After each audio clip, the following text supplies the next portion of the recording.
প্রতিবাদ ও বিপ্লবের ভাষা এতদিন নানাভাবে চোখে পড়লেও নতুন রূপে ধরা দিল শিক্ষার্থীদের গ্রাফিতির মাধ্যমে। এবার চট্টগ্রামে দেখা গেল একদল মাদ্রাসা ও ইউনিভার্সিটির শিক্ষার্থীর ইসলামিক গ্রাফিতি, যেখানে কোনো ছবি আর অবয়ব না থাকলেও ইনকিলাব ও ইন্তিফাদার মতো নানা সংগ্রামী শব্দের মাধ্যমে ফুটিয়ে তোলা হয়েছে নানা জুলুম, নির্যাতন ও অধিকারের বিষয়গুলো।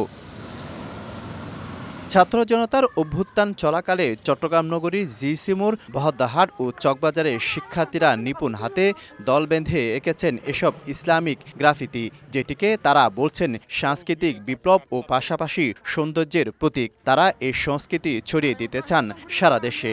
আরবিতে যে গ্রাফিতি এত সুন্দর করে করা যায়, এই শিল্পটাকে বাংলাদেশে পরিচয় করার জন্য মূলত আমরা এটা করছিলাম। সুস্থ একটা সংস্কৃতি ছড়িয়ে দেওয়ার লক্ষ্য হচ্ছে মূলত এই গ্রাফিতি। আর চোখ জোড়ানো ব্যতিক্রমী ধাঁচের ইসলামিক ও আরবি গ্রাফিতি নজর কেড়েছে সবার, ভাইরাল হয়েছে সামাজিক যোগাযোগ মাধ্যমেও। এসব গ্রাফিতি এখন শোভা পাচ্ছে দেয়ালে দেয়ালে। আরএফএল কিচেন সিঙ্ক, স্বাস্থ্যকর কিচেনের চিরস্থায়ী সমাধান।